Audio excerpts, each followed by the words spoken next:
This episode of the DisCast was recorded on March 11th, 2015. at discast.us/live. Tune in Wednesdays at 9 p.m. Eastern to watch the show, or watch recorded episodes on YouTube and iTunes. Follow us on Twitter at DisCastShow, to enter the trivia contest, and more. If you're feeling generous, please throw us a donation on our PayPal or our Patreon to get cool prizes. It would really help us a lot.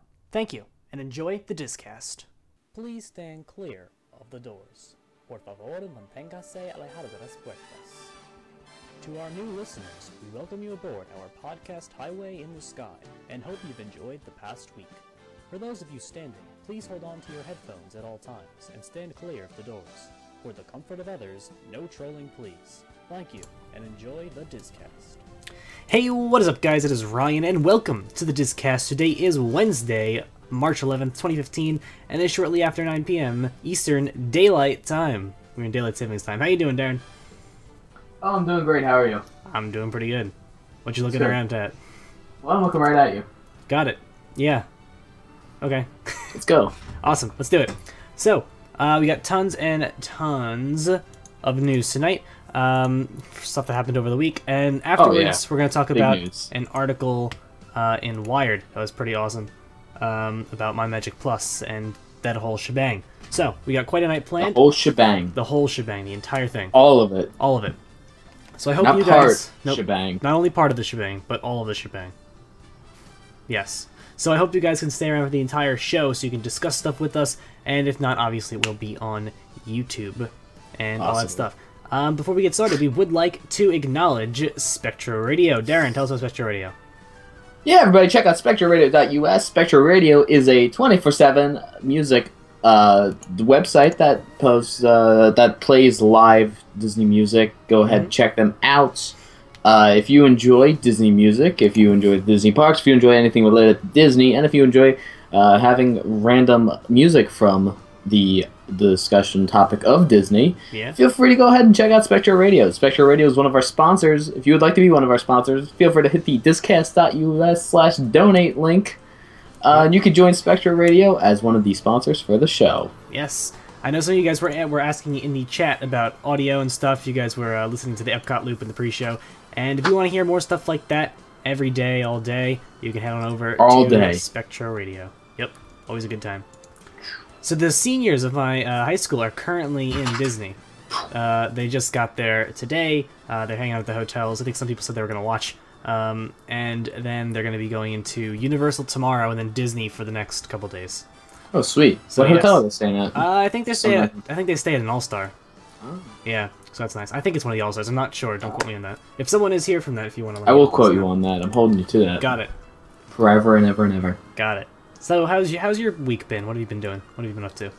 Tennis season started on Monday. Oh, yes. I'm not doing tennis this year. Why not? I got the musical going on. I'm starting my Eagle Scout project. I got things to do. Things to do. Yeah. Shut up. You're just lazy. Well, you know, I would be putting less time into this fantastic show if I was on the tennis team.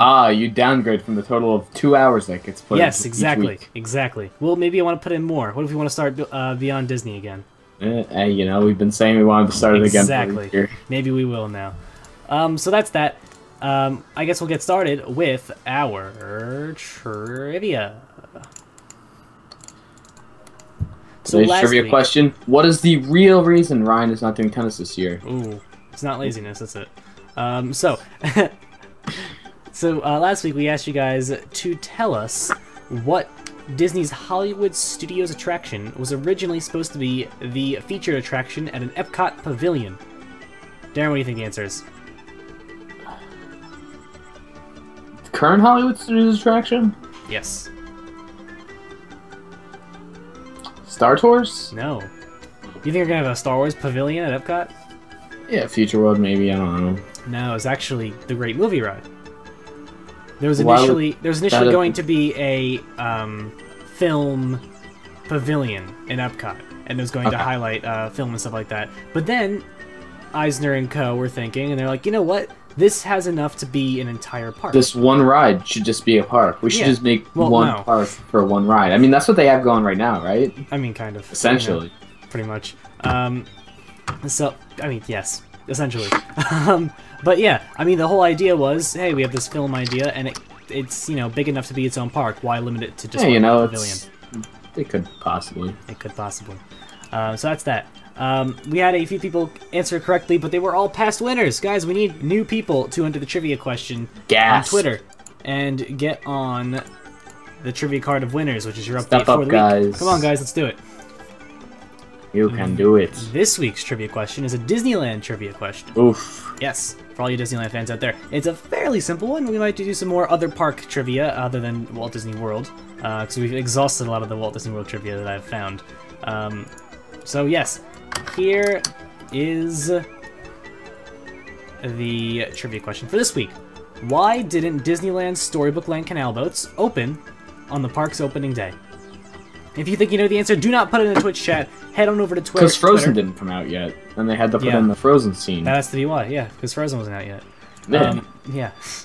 So if you think you know the answer, do not put it in the Twitch chat. Head on over to Twitter, tag us at DisCast Show with the hashtag DisCastTrivia for your chance to be put on the You know, every week I throw out a really stupid answer, and one day, like, the stupid answer is going to be like an actual answer that somebody has, and they're going to be really upset when I say it out loud. Yeah. They're going to be like, I'm surprised it hasn't happened already. I mean, I think one time you said your silly answer, and then 5 seconds later, I got a notification on my phone, and someone actually answered that silly answer. I forgot what it was, but it was really funny. Hey, Kami, welcome. So, there you go. That's your trivia question once again. Why didn't Disneyland's Storybook Canal boats open on the park's opening day? You can head over to Twitter to enter that. Hashtag blame Frozen. You can definitely blame Frozen. When in doubt, blame Frozen. Yeah, that's kind of what you do. Yeah. We have some Frozen news in the parks today as well, so we'll get to that, I'm sure. Let's scale down. Actually, no, let's not scale down. Let's scale up. Guys, we're expanding. We're starting our second show, Podversal. Podversal. Hashtag throwback. If you remember Podversal and that shebang, good job. Good on you. Yeah. Hello, Carousel. Welcome. So, first up, we're going to be talking about something that we already knew was happening, more or less. One was confirmed through permits, and one was kind of rumored, but we thought so as well. And that is the Toy Story Mania and Soarin' ride expansions. So, these have both been officially confirmed, right? Yes, they've both been officially confirmed so by Disney. They actually put it on the Twitter account, which is weird, because that's not always, you know, that's not always a place where they do, like, press releases and stuff like that. Announcements. Yeah. They like knew everybody already knew. They're just like, hey, this is true. Pretty much, and so, yes. It's kind of like when Universal announced Kong, they're just like, oh yeah, this is the thing, but you already all knew that. Pretty much. I mean, we knew about Soarin' through the permits, obviously. Yeah, and the construction had already started. Right. Construction? What construction? These are normal construction vehicles that are always here. Right. Now, in addition to the new theater at Soarin', they're also, quote by Disney, updating the screens and projection system at Soarin', bringing a visually enhanced experience. So that's great. The current screens are so dirty. Yes. So, you know, we've mentioned this when this first became a rumor. Obviously, on the they're probably going to be switching to a digital 4K awesomeness projection, as Disney California Adventure is probably doing as well, right? I believe so. Did you see the new I guess concept art of what the Soarin' over there looks like? Yes, it looks awesome. I didn't check a picture in here. I meant to, but I forgot. So thank you for reminding me. But you know, at the end, if we still have time, we'll talk about it. I know, I'm very sorry. And also, of course, the new film for Soarin' is expected by many to be debuted when this refurbishment is over. But you know, the question is that going to be a thing? We thought maybe it was going to happen with... When is Grizzly Peak reopening? I think sometime in April. Not Grizzly Peak, May? Sorry. I didn't mean Grizzly Peak. Condor Flats. April, May? Well, it's not Condor Flats anymore. It's now part of Grizzly Peak. It's not part of Grizzly Peak. So, I guess, yeah, when is Grizzly Peak reopening? It's going to be like this year. Yeah. Well, then in that case, I don't think that the new film is going to debut with that, because... It's already been closed for 2 months. Yes, but what I'm saying is, the Soarin' update, the Soarin' expansion in Florida is not slated to be completed until late next year in 2016. That's because they have to build an entirely new theater. Right. Like, so do you think they're going to hold off? I don't even know what production is on the new film, or if it's even a thing. This is like no one has even confirmed this film. So, And that begs the question, will it be unique to one of them? Will I think the new films... definitely so. You think that it's going to be unique to one of them? I think they had the same one because they understood how popular Soarin' was, and they didn't have the time or the finances available to finance a second film. Right. I was looking at a behind-the-scenes documentary of Soarin', Okay. and one of the key points that they kept going into was the amount of bureaucracy they had to go through to film anything involved with Right. Soarin'. There are some shots there that they had an hour time frame of one day, and if they didn't get it in that one day, that shot wasn't in the film. Yeah, that's just in the state of California. Think about what if they wanted to go over the Exactly, world. which is why there's probably going to be a bigger delay with getting it So, getting was... it in Epcot. Hmm. Because think about it, once they announced that there's a new film, then any hurdles they had to go through just became like 20 times harder. Right. Huh. So, that's what I think. Without a doubt, I believe that there's going to be new screens, new film, new projectors in Right. Now, DCA. in DCA, you think new film? I do. Because if anything, I was going to say DCA was going to keep the old film because it's Soarin' over California, and if there was this Soarin' over the horizon, as people are calling it, around the world thing, it would be in Epcot. They're going to get thematically. some remastered version of the current one, but the current one's like, what, 15 years old or so? Well, it's 12 going to years be old? digitally remastered, yeah, so it's going to be new film in the sense that it's digital, Yeah, but I think the that's- content of the film isn't going to change. Yeah, that's what I think. Yeah, the content of the film will change in In Epcot. in Epcot. That's my opinion. Spectro US... But definitely new screens and stuff, without Right. a doubt. Yes, we definitely know that. Spectro asks if all of Soarin' is going to be going down, if they're going to keep at least one theater open. I mean, for now, both theaters will remain open. Once they need to install the new projections in there and that kind of stuff, They should do it one by one, not both at the same time. if they're smart, they will do that. If they're smart. Yes. But I don't know which one they'll do. And who knows, how long do you think it's going to take to install a screen? Do you think they'll do it overnight? A couple days? It's a big screen. 2 weeks. Now, Kami, was that confirmed about DCA's new film? Because all I heard were rumors, I found no facts to back that up. Because the last time we talked about this, I Yeah, looked into same. it. And if you could find me an actual factual like press release or something saying that yes, indeed, it is happening, and not just the rumors that we've heard, that'd be fantastic. Yes, nothing happens fast, but in the terms of refitting the new theaters, I can't envision it taking too long. What, to refilm it? No, to refit the theaters. Spectre thinks it's going to be one of those things that they have to close it for rent for like months. Look, okay, so here's the thing. Disney takes however long Disney wants to take when Disney has the time to do that. Epcot doesn't have a lot to offer guests as far as the ride aspect goes, and they know that any sort of closure to Soarin' is going to be detrimental to the entire, Park ecosystem. yes. Yeah, I got you. And that will throw off wait times like nobody's business. Right. And so they're going to dump a lot of money to make sure that it gets done fast, because it's nothing crazy. It's a pretty simple switch. It's just, plopping the screen out, plopping the new screen in, and then plugging in the new projector. Right. Now, is it going to be a projector at all, do you think? Do you think it's going to be a massive screen? What do you mean? Because they could just get rid of projections and just have a screen, like a digital, LCD screen. An LED screen. I did some research in this a while back. Is that just not viable at all financially? The one, it would be extremely expensive to do that. Right. Two, video screens, like the screen on your monitor, Right.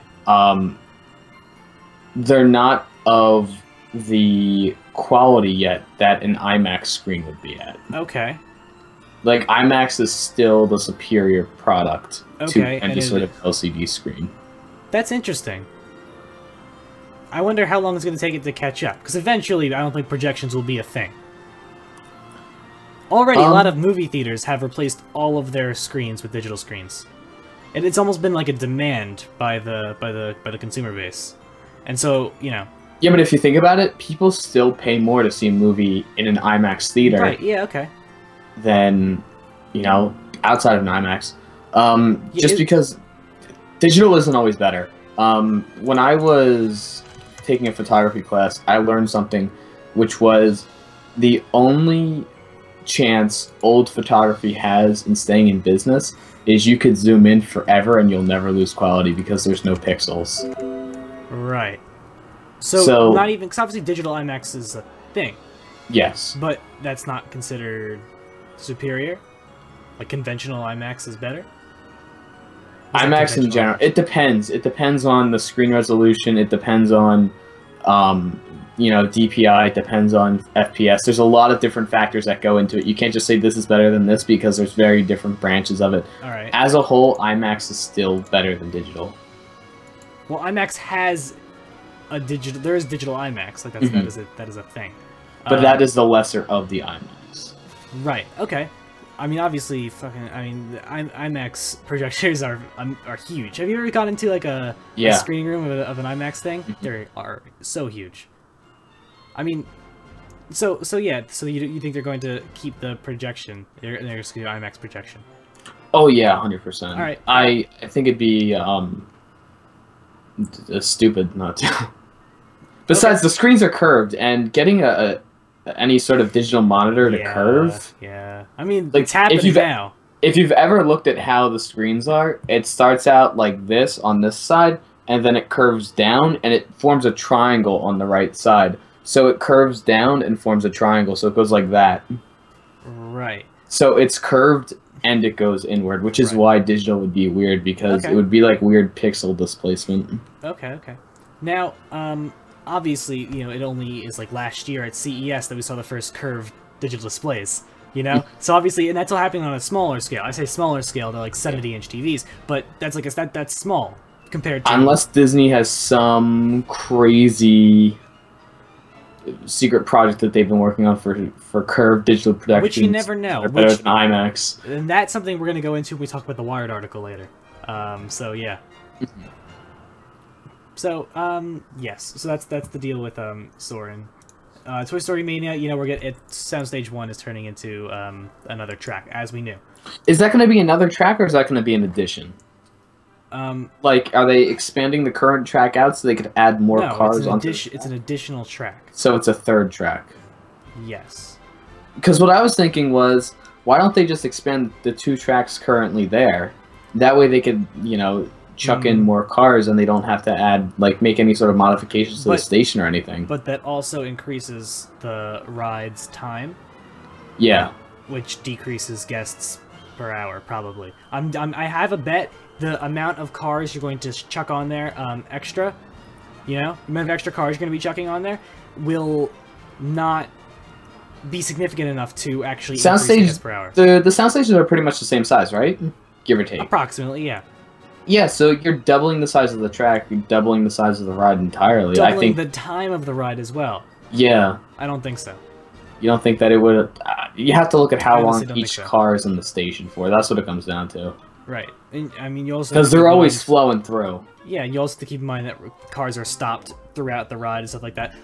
I don't have access to the statistics, but I'm willing to bet that just having another track and keeping the ride times as they are, because they know capacity increases by 33% if they do this. Yeah. Like, this is a definite increase by 33%, done. If you have to factor in how much longer the ride's going to be if you just expand the 2 tracks you have now. And that's that's increasing each of the tracks you have now by 50%. If Soundstage 1 is the same size as the current soundstage, right? So if you're increasing the tracks by 50%, you're increasing the ride by 50%. And I don't know if that actually works in the long run. You know what? Like you said, it comes down to the amount of rides. Right, which Hollywood Studios is kind of lacking. So I think that the straight 33% guest capacity increases is probably better. And that's that. We spent a while on that topic right there. And, a big discussion. We spent most of it talking about Soarin and screens. Right, yes, and we could probably go back to that and talk more about it if we wanted to. So, yeah.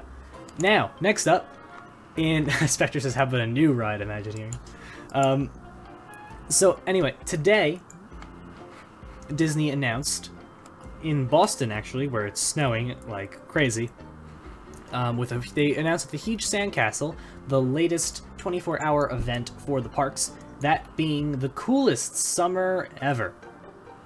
And Cool Summer Ever is actually going to be the name of the, summer event. Disney turns every summer into an event, right? As we know. And they turn, like, Season 2 events and things like that. And Cool Summer Ever is what this year's is called. And it's being kicked off, as last year's was, with a 24-hour special event. They didn't push the Disneyland side of it. Disneyland is indeed getting the 24-hour event as well, but Disneyland doesn't handle it as well, that's why. Right, so I think they're trying not to publicize Disneyland as much as they do Walt Disney Yeah, World. they're just like, hey, here's the thing. Right. I mean, I don't know. I think, if anything, I'd rather spend 24 hours in Disneyland than in Magic Kingdom. Especially because of the anniversary this year. Right, yeah, that too. Yeah, so, I mean, definitely. But there was a guy last year who went to all 6 Disney parks. Yes. Last year, I think I talked about this last year, he started his day off in Animal Kingdom, then went to Hollywood Studios, then Epcot, then Magic Kingdom, then took a 6-hour flight over to California, but it was technically only 3 hours because of time difference. Right. So he got there by like 3 or so.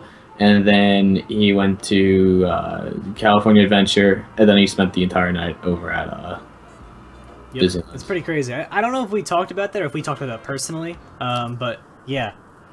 That's gotta be totally do. Fun to do. Yeah, I'm sure. All 6 parks. Like, that's the only time you could ever do that. I mean, I guess you could do it on other days. Right. But, whatever. Pretty much. So, yes, it is going to be on May 22nd to the 23rd, which is a Friday into Saturday. The parks will open 6 a.m. to 6 a.m., same deal as last year. And of course, we'll have the, they're invited, guests are invited to come in costumes to show their Disney side, which is still in full spring, I guess. And we'll get schedules in terms of what's going to be open, when, what special entertainment is going to be very soon, and we will make sure to inform you. Last year, Disney had their webcams set up that were showing the parks, and at like 7 in the morning, the webcams were still on, and you see like all the people cleaning the work crew vehicles there just cleaning up. I loved watching that. That was really cool. I like getting to see that kind of stuff. Yeah, it was like never before seen what happens between like the 3 hours of Disney park closing and opening. Yeah. So, because think about it, that's like they got no time. They got a 2-hour return time between closing at 6 and then opening up at 8. Right. Yeah. So seeing hundreds of people it's insane. Go through the parks and clean everything. I mean, it's almost as bad as Times Square New Year's Eve. Yeah. I mean, I think they get it's probably people a comparable task. Yeah. By 1 a.m., Times Square is dead. I wonder, do the sanitation workers there get extra pay for doing that, or is it just? Oh, I imagine they have to, so. right? Because that's probably off hours for most of them. I bet it's off hours for all of them. Yeah. So Disney mentions a bunch of the highlights of Coolest Summer Ever, which include thrill rides, which is weird that they're kind of they're publicizing the thrill rides as part of it. I guess because Universal's catching up with Harry Potter and stuff and luring that crowd away from them. So I guess that's maybe why that's being publicized. Star Wars weekends they talk about. They talk about new restaurants and shopping. Disney Springs. They talk about new entertainment acts at Epcot. And they also talk about the water park hopper ticket that was introduced. And we'll talk about that in a bit as well. And another thing that they talk about is the fact that Frozen Summer Fun, for better or for worse, is returning to Disney's Hollywood Studios. Hey, yay. Everybody, cheer. June 17th to September 7th. However, if last year's any indication, it'll be extended. Same thing as last year. Frozen fireworks coming back nightly. I don't think it was nightly. I think it was every couple days. Oh, yeah. So it's nightly now. The processional is coming back. The first time is forever sing-along celebration. Olaf's summer cool down, which is basically, when Olaf comes on the stage, is like, "Hi everyone," blah. And then Hot Frozen Nights DJ dance party. I think I made fun of that last year too. Right? There was a lot of fun making of the Frozen festivities last year. And we'll do it again this year. Hopefully there's no more Olaf on a stick. Although, who knows? Yeah. Yeah. I don't really... That was how they combated the wands from Harry Potter. Oh, God. We have sticks, too. Alright, I don't want to spend any more time on this. Do you? What, on Frozen? On Frozen. Or on the show? On Frozen Summer Fun. Yeah, sure. I'm done. Yeah, let's go. All the jokes were said last year. Yes. That's what I don't like about when Disney does something stupid for a second year in a row. We lose on our jokes. We can't make the same jokes again. Right. Then we lose our grip. Yeah. So next up, we've got the Walt Disney World Express monorail is reducing its hours during the summer. Yeah, so it's going to be closed from 11:30 a.m. to 6 p.m. So during the day. So you know, obviously, because the park opening and park closing are the two big times for the express monorail, because people going from their cars to the park. Now, it's being closed to test automation, which we know, and people are saying that we're probably going to have people on the automated trains at the end of this year, on fully automated trains at the end of this year. That's what permit guy, Dan something. Yeah. Yeah, you know what I'm talking about? That's what he said. He said that the end of this year is the plan to get people riding fully automated trains. So that's pretty cool. This revised schedule began yesterday. So from yesterday through the summer, Man, that's... watercraft and buses will still be on, as will the resort monorail. So, you know, you can use the resort monorail. Of course, the problem is, do you think they're going to... If someone asks, yo, how do I get to Magic Kingdom, are they going to say, take the resort monorail, or are they going to say buses or watercraft? Because obviously, resort guests... People get confused by the term resort monorail. I saw a picture of one day where Magic Kingdom was extremely crowded, and the line was crazy long for the express monorail, but the resort monorail was absolutely dead. I don't know if it's like a first-timer thing, or if like people just don't know, or something, but I can't imagine that will help with the pre-existing confusion. I think it will be easier to say take the bus or take the ferry. Okay, all right, I get that. I was just thinking from a I don't want the regular people to know about the resort monorail, because it's nice and peaceful when there's no one on it, and just resort people who know about it. True. Yeah. So that it was just from a selfish standpoint. Very sorry, but yes. So that's that. Awesome Geek. If Disney was to have people be flown over to the kingdom from the parking lot, that would be in violation of FAA rules. So yeah, can't do that. Next up, we were talking about the water park hopper ticket. Disney is starting, obviously, buses to go to and from the water parks. That way you can use your water park hopper ticket. So yes, it goes midday to 1 hour after park close. So that way, you know, if you can go into Blizzard Beach in the morning, say, and then middle of the day you're done. After lunch, you want to switch over and go to Typhoon Lagoon, you can do that. So yeah. Yeah, you know. Yeah. I mean, I mentioned before. I like this you know, little thing. If you want to go and do a one-day, go to both water parks and be done, you don't even need to go to the park. Say you're just in the area and want to go to a water park and just want the Disney experience, you can do that. Yeah. So that's nice. Sounds there good. seems to be a lot of transportation trialing going on in the form of new bus routes, which is kind of strange. Because it is awful. Traffic implications? Just transportation in general. I mean, road they do not have it down. Because they have to share it with everyone else. Yeah. If Disney had their own private roads and no one else could go on them, that'd be different. But obviously they don't, and that's not feasible. So, yeah. But I think if it was... It's not just that, it's also a time thing. Like, getting from place to place is just time-consuming. I'm sure energy costs, too. I'm sure the buses are among the largest energy, you know, consumers in the transportation thing. Yeah, I imagine that. Yeah. So there's that. Yeah. Blizzard Beach. You know what the solution is? Oh, what? Hashtag 5th gate. Hashtag 5th gate. Let's do it. Of course, Blizzard Beach is opening on Sunday. This Sunday, Blizzard Beach is reopening from its annual refurbishment, of course. Sweet. So yes, so I think that's when, on Sunday is when the bus service is expected to begin. because that is when the second park opens. Awesome. Yeah, I can't wait.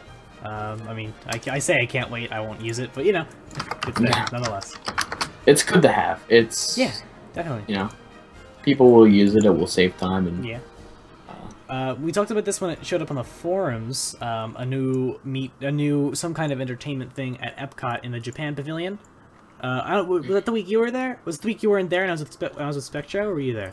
I think that was a Spectro. All right, so we were saying how on Disney Auditions website they're saying that they wanted female performers for a new offering at the Walt Disney World Resort near Orlando, Florida, celebrating the Tokyo neighborhood of Harajuku, known internationally as the center of Japanese youth culture and fashion. Potential performers should be comfortable with fashion modeling as well as posing and interacting with Disney Parks guests while in costume. Knowledge of history and interest in Japanese culture and language is a plus. And we have construction finished on... Why don't they go to Japan for that? Right, yeah, we were talking about that as well. That was a discussion topic that came up between me and Spectra. And I think the conclusion was, wasn't there a time where people that worked at World Showcase were like direct representatives from the country? They still are, but I think entertainers is different. Oh, okay. That's what I think. But you know, when you actually have like a CM working at like the cash register or at the right in a restaurant or just walking around talking to people, right? Yeah. Those are usually representatives. They're native to Yeah. that country. Yeah. Just making sure. Yeah, but I think when it comes to creative entertainment, that's a different division, and I think it works differently.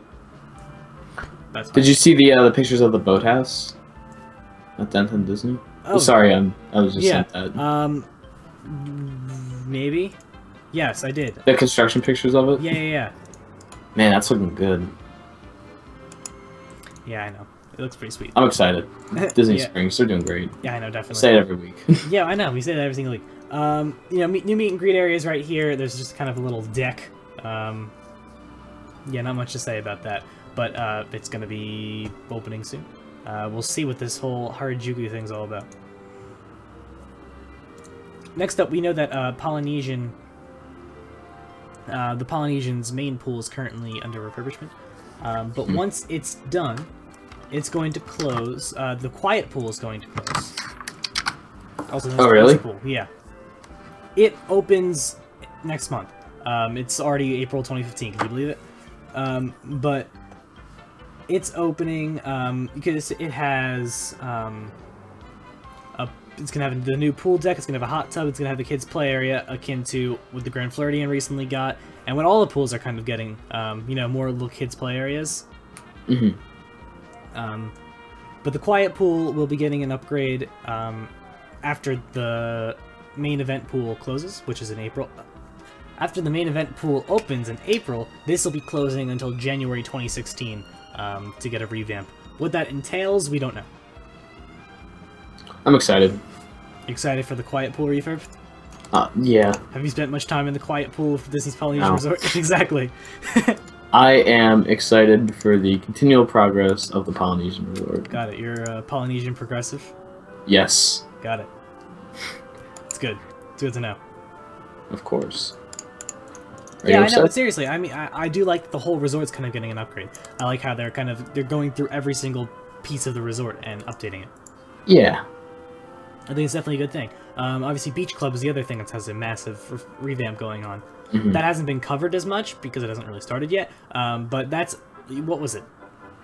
18 months? Yeah. They're spending on the thing? Or something like that. That's because it hasn't been touched since it was opened. And I think that goes to show how small, gradual, over time improvements can be better than just not touching it for 20 years and then saying, oh, crap, we need to close everything so we can... Yeah. For like a year and a half. It's obviously a problem there. So yeah. So. But Polynesian is looking really, really good, except for the meh lobby. Everything's new. The new DVC places look great. They're expensive, but they look great. And overall, I like the new Polynesian. Next up, the Walt Disney World Resort is sponsoring the Orlando City Soccer Club, which is an MLS team based in, you guessed it, Orlando. Ooh. So they're going to be the official theme park and resort destination of the Orlando City Soccer Club. And Disney Cruise Line is the official cruise line of the club. Disney Vacation Club is the official vacation club. And they're also going to have tons of presents at the home matches. And you're getting a new stadium in next year, and they're going to have tons of presents, logos, probably DVC kiosks and whatnot all over the place there as well.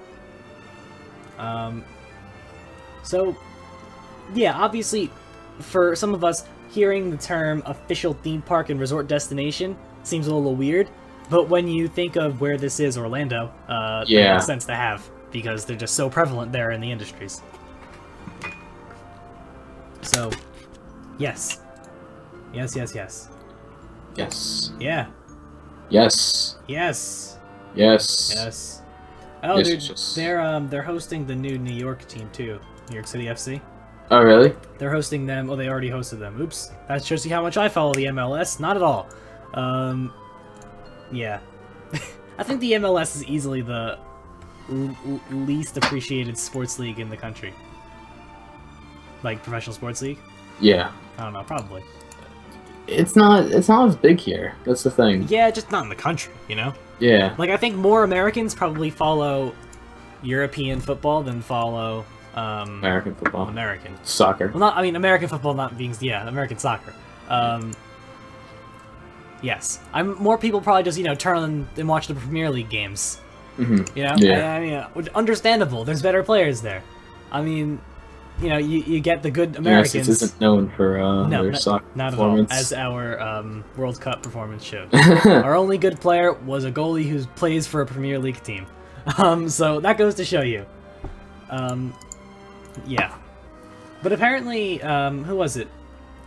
I think Beckham is starting some club in Miami because he wants the sport to be bigger here. Oh, really? Because, actually, Robot was telling me about this. Apparently, because there's lots of Hispanics in Miami, right? Mm-hmm. And they all still have allegiances to the teams from where they come from. Yeah. And I think the idea is it's also kind of like a social experiment to see, will they follow this new team?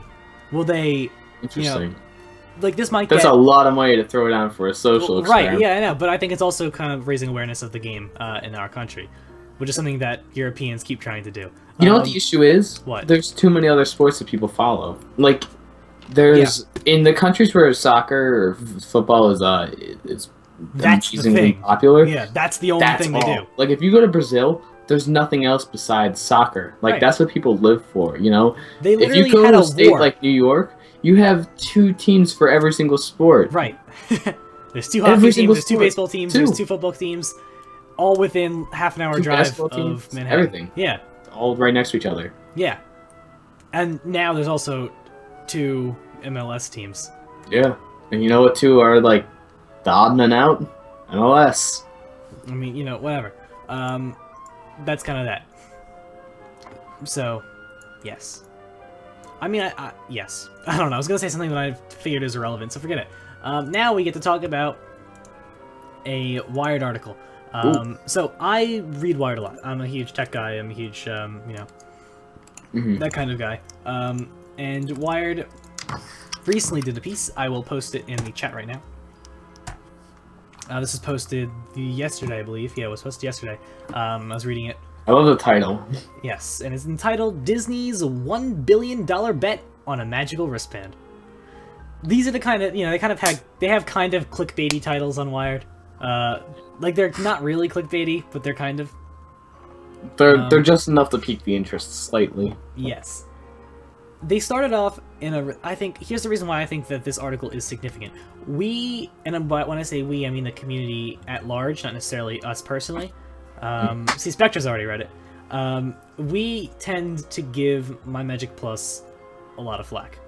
Yes, But- that's because people hate change. Yes. When you step back for a minute, though, and think about what it is that Disney's actually done, from an outsider's perspective, this is amazing. As a technological breakthrough, it is actually astonishing. really amazing.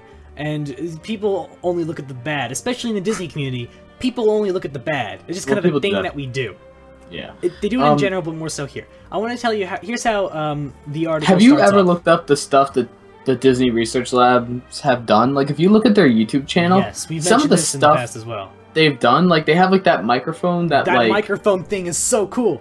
Where you could, like, whisper into a microphone here, and, like, if you touch somebody, like, on their ear, they could hear what you're saying. Like, it makes no sense, but, like, somehow they figured out how to make vibrations work, and it's the coolest thing in the world. Yes, it's very, very cool.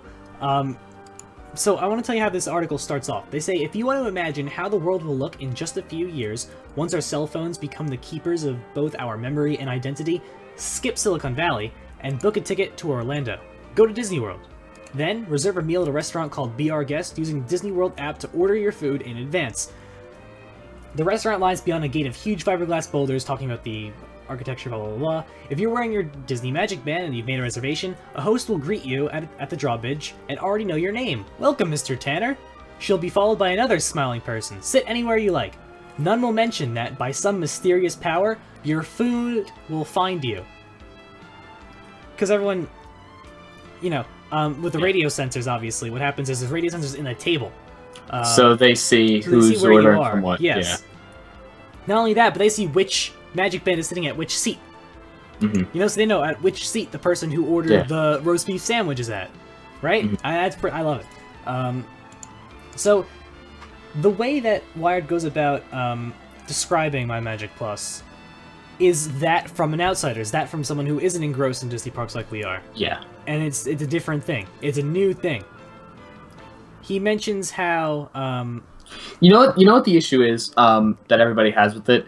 The people within the Disney community, they all saw every single flaw that MyMagic Plus had, and it was expanded upon.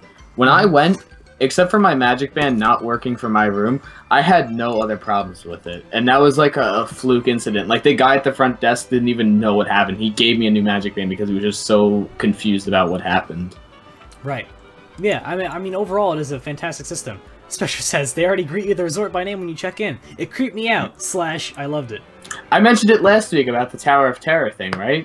Yeah, how, like, the names the thing. guy, yes. The guy called my brother and he was bugging out. Right, yeah, I think that's really, really cool. Now, they go on to say the point how, you know, no matter how often we say we're creeped out by technology, we tend to acclimate quickly if it delivers what we want before we want it. Which is very true. What makes MyMagic Plus so interesting is that they took things that would usually be, you know, socially taboo, and, you know, in like kind of invasion of privacy, which is have a radio sensor. They presented it in a way that's a service, that's not a that's not a direct invasion. Yeah. And like the reason, because it's at a theme park. So you have the option to not participate in it, but if you do, it has this perk, and this perk. So it's not Big Brother-ish, even though it is, but it's not presented like that. It's presented as this extra service. If you want, you can have. Right. They went down the Walt Disney, what Walt wanted route, obviously. You're talking about how Disneyland started and everything, and then you know, saying that, in a way, Magic Bands and MyMagic Plus realize that dream. Right? Not in the way that Walt might have originally intended it, but they do realize his dream of Epcot. The experimental prototype community of tomorrow. This is new technology that not everyone has access to that is here in the parks. And it's really, really cool. And yes, Spectra mentions, here's another good plus side, your kids can't get lost in Disney anymore, you can just track them. Yeah. Right? These things are crazy accurate, even in a, you know, throng of people who all have them on. You can still find people. And it's pretty damn cool. You know, they go into Magical Express. You take it for granted, Magical Express, but so many people have never even heard of this thing, and it's like, wow, that's awesome. They get your luggage, they take you straight to your resort, and they know where your luggage goes. And that's pre-MyMagic Plus. Yeah. Right? And you start with the computerized stuff, and you just think about how amazing it is. And the Wired article goes as, I think that was definitely the first step precursor. Towards MyMagic Plus was definitely Magical Express. You know, the idea that we could do the service for you, like you don't have to, you know, check in or do whatever. You could let us handle that for you. Like, you could just go to the parks and have fun and let us handle everything else. Right. And of course, like, it's something that you'll take for granted sometimes when you're using it if you don't think about it. Yeah. The most remarkable thing about the Magic Bands, the article states, is that they don't feel remarkable at all. They're as ubiquitous as sunburns and giant frozen lemonades. That's another thing. When I was there, like having not having to like carry around a wallet or whatever, or like worrying about like paying for things as I'm buying it, right, was a very interesting feeling. Yes, it's great. It gives you a glimpse at the world we will live in like 10 years. Because in 10 years, you'll have your phone, you'll have a smartwatch, that's it. You don't carry anything else. Your ID will be on there, your wallet will be on there. The keys to your house will be on there. The keys to your car will be on there. Just it's a thing that it will be like a Magic Band. There will be smartwatches that do what the Magic Band does. Yeah. Obviously, we had the Apple Watch event happen this week. That's the precursor to it. Yeah. Apple is going to pick the first mainstream smartwatch. Whether you like Apple or not, the Apple Watch will be the first mainstream One smartwatch. of my friends already has one, and he was showing me it in driver's ed. He already has one. Not an Apple Watch, another smartwatch. Like a Pebble, maybe? I don't know what it was, but it was like, it got text and like you do like voice commands on it. It was really cool. I was like really impressed by it. It was the coolest thing in the world. Yeah, I know, right? Even though like when you think about it, it's just like they put a screen on like a wristband. Yes. Yes. I mean, you know, this is things that science fiction shows have, you know, had for 50 years. Yeah. But you know, this is the world we're going to live in. And will there be RFID tracking in those? Probably not. But there will be things that mimic those of the Magic Bands. I'm thinking about picking up a development, working on the development for the Apple Watch, because I feel like it's gonna be a big thing. If I made my own programs, I would like that would entice me to buy one. If I just had enough things of my own, I'm like, I know this would be useful for me. Because what is it starting at, like $300, something like that? Something like that, yeah. Yeah, I mean, it goes all the way up to 10 grand, but it starts at 300. I don't know. Another reason why I wouldn't want to buy an Apple Watch is I don't know how much longer I'm going to have an iPhone. Oh, yeah. In 2 years, when I'm up for an upgrade, I don't even know if I'll get another iPhone. And so at that point, is it even worth it to get a watch for those 2 years? I don't know. I'm going back and forth about that. That's a story for another day. So, yes. So I definitely recommend everybody reading this article. They go on saying Disney has created the type of world that Apple, Facebook, and Google are trying to do. Because Disney World isn't just an app or a phone. It's both wrapped in an idealized vision of life that is as safely self-contained as a snow globe. Which we were saying, you know, it's kind of like they can get away with doing things that you can't anywhere else. Yeah. It's an experiment for anything. Yes. The second half of the article is talking about the design process, and prefacing it with Disney shrouds its creative process in secrecy. That's why we only get these small 3-minute videos from the Disney Research Channel, and that's it. We don't go anything else about that. There's no papers published, there's no anything else. It's all kept private. Which is it's cool. It's cooler kept private, honestly. Yeah, we kind of see the finished product. I wish Disney would else. share it with other industries, like if think if Oculus didn't tell us anything about the Rift until the consumer version launched tomorrow. Like, hi, we have this thing, it's launching tomorrow. It's a VR headset that does all this really cool stuff, and no one had it. There was no hype, you know, initially. How much cooler would it be to see this is a thing I can buy right now and it works, right? Yeah. Rather than I have to wait 2 years. It's different. It has a different you know, thing in it. Okay. The Fab Five, which they affectionately called after the 5 main characters of Disney, were the 5 main people who worked on the Magic Bands. You know, they basically, at first, they spent days at a time in Soundstage 1, because that was the initial... Oh, is that where they were testing it at? Soundstage 1 was the planning ground for MyMagic Plus. Wow. That's where everything happened. Everything went down there. You know, at the end of... Isn't that crazy to think about? Like, literally, like, a few inches away from you enjoying your day at a theme park, they're testing out, like, this crazy new, like, space technology. I mean, that was the plot of Kingdom Keepers, was it not? I don't know. I didn't read it. I mean, pretty much, it was in Soundstage. They're in Soundstage 1, and they're doing basically the same thing. Actually, you want to know what? I am convinced that Ridley Pearson knew about MyMagic Plus at that time, because how did they just happen to be filming their stuff, their cool new technology, at the same place where real cool new technology was being developed. How do you not know that they read Kingdom Keepers? There's no way that people at Walt Disney Imagineering don't read Kingdom Keepers. Well, people at Walt Disney Imagineering assisted in the development of Kingdom Keepers. Yeah. So I think that they told him, like, hey, listen, cool stuff going on here. Yeah, maybe. Maybe it was the other way around.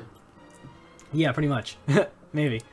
So, what happened was the Imagineers who went out to go to design this, Meg Crofton's like, because she was at the time the president of the parks, she's like, go out there and bring me, how can we reduce friction in, how can we get people to the Disney experience faster? The first group comes back with a drawing of Magic Kingdom with no turnstiles. Mm-hmm. That's where it began. A drawing of Magic Kingdom with no turnstiles. And like, oh, you want to know what? Well, we can do this, we can do this, we can do this. They went back and forth, MyMagic Plus, on whether it would be a band, or a lanyard, or a pair of Mickey ears. That would be cool, a pair of Mickey ears. I mean, they do that with the glow in the show ears. Then they give that to all park guests, like I said they should have done last year. Remember that discussion? Yes, I do remember that discussion. They increased park tickets by like $2, and they just give everybody those ears. yeah, pretty much. So I'd pay $2 extra for those ears. Yeah. So yeah, whatever I can say about this article won't do it justice. Read the article; is very, very good. Dan, did you read the whole thing? I read most of it actually. All right.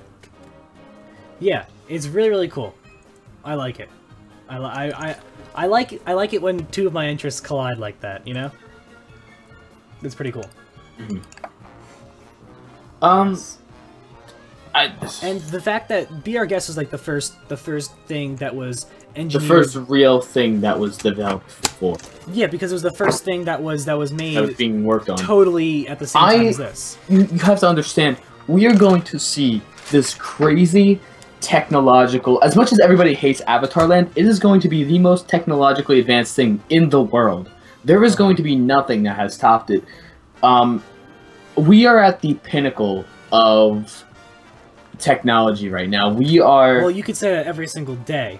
No. I mean, we are at the height of the informational revolution.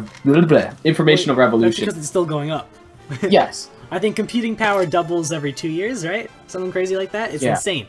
But eventually, that's going to slow down. And right now, we're still going up at a feverish pace. Yes.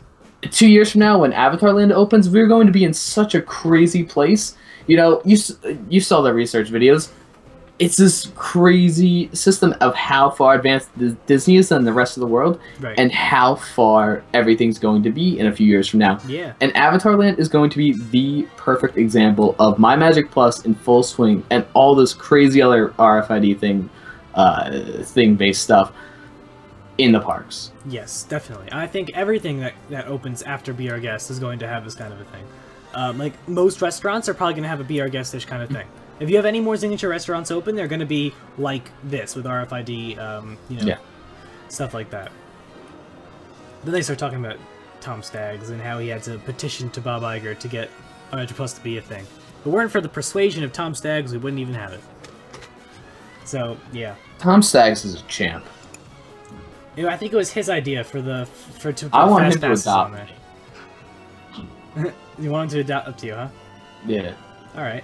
He had a really good quote, but in this article, want kids. That's a good quote. No, he had a really good oh damn, I can't find it, but he had a fantastic quote in here, but I don't know where it was. I don't know if it was really good. If for Here's something I don't necessarily agree with. He said, "The ability to plan and personalize has given way to spontaneity." Planning gives way to spontaneity? What? Whatever. That's not what it was.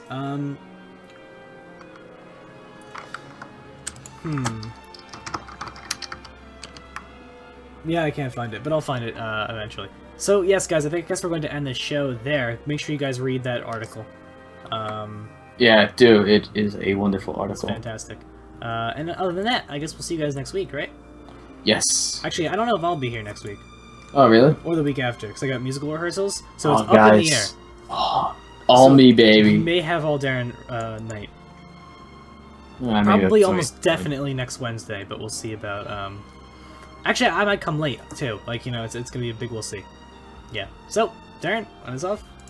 Thank you guys for watching. More importantly, thank you for listening. If you enjoyed the show, feel free to drop a donation. Check us out on Twitter. Do all sorts of cool stuff. We appreciate it. Feel free to spread around the show. And we shall see you all next time. See you guys. Oh, and Spectro found the quote. Sufficient advances in technology should be indistinguishable from magic. That was a quote. Good night, everyone.